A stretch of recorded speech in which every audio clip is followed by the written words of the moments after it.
Good morning, U.S. History class. Today is March 25th, 2050, and today I'm going to teach you about the coronavirus crisis that took place 30 years ago. I was y'all's age when the crisis began. The virus first originated from China, and that's where the first death was. In mid to late January of 2020, the first case of the virus had arrived in the U.S. And that was a pretty scary time because up until that point, we hadn't thought much of the virus. We didn't think it was gonna hurt us because it was so far away, it seemed. And since the cases started increasing, there were like a bunch of cruise ships that were quarantined because they had recently been overseas to the affected areas. So they didn't want to risk those people coming back into the US and then becoming carriers, so they quarantined a bunch of them. There was a travel ban issued to prevent people from like Europe and Asia and all those places over there from coming to the US and infecting all the people here. There was a national emergency declared by Trump to show you just how severe this crisis was. And they began limiting gatherings. The first limit, I think, was 100 people, and then that went down to 10 people per gathering. And of course, there was social distancing. So that caused school to be online, so we didn't risk infecting people at school. The Olympics of 2020 were delayed. They were pushed back until the year 2021. Not only that, but sports of all kinds were canceled and postponed. Like Major League Baseball was postponed, NBA was postponed, and all the important sporting events. And concerts and all other mass gatherings were canceled and postponed.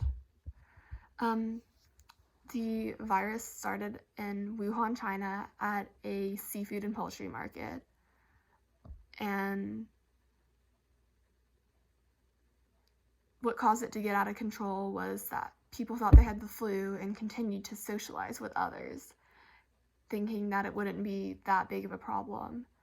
And then those people traveled to different countries, which let it spread to natives of other countries. And then some of those natives became carriers and unknowingly spread it to people they knew.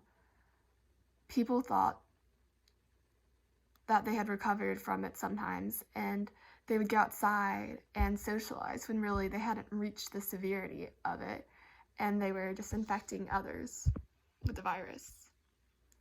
On top of the virus, there was the stock market crash. It was one of the worst crashes, and that was because the fears about the virus had spread and people were concerned about money, so they took out funds and stuff to help support them in case there was some deep problems, and people took out funds for their businesses in hopes to keep it afloat.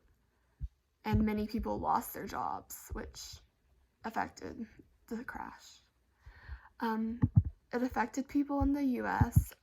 There were a bunch of like older people who didn't survive just because they were one of the most popular age groups that died from it.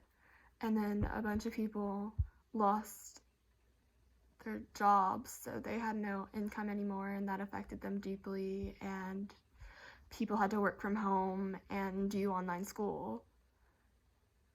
People rushed out to buy frivolous stuff like toilet paper, and the inside dinings for restaurants were closed and were limited to drive-throughs. The thing I remember most about it was, it seems silly now, but I was really upset that I couldn't see my friends really that much anymore because we were supposed to distance ourselves. And the only time I saw them was if we had a class, and saw them during online school. Luckily, I didn't know anyone that was affected, but it was still a hard time because a bunch of people lost their loved ones, and that was awful. The virus didn't really hurt me. It just changed what I was doing. Like, I spent very little time outside, and I didn't socialize much with anybody because I couldn't go to school, and my sport, tennis, was canceled. So that was sad.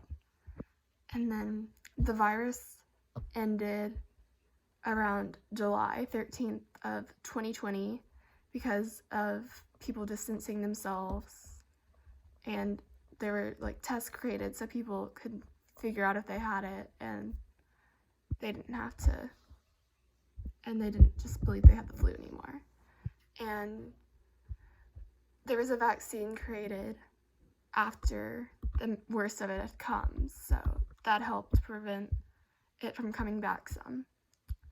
And then around 60,000 people died because of the virus, which doesn't seem like that many, but it was only around for about 7-8 months. So if you think about it, that's like, what, 9,000 people a month, maybe more.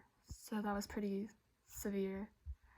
And a bunch of people had like long-term consequences because they lost their jobs, so they had no income or any way to buy items that they needed. And the stock market had a difficult time recovering from its crash, and a bunch of businesses went bankrupt because nobody was visiting them because they were staying inside to prevent themselves from getting the virus.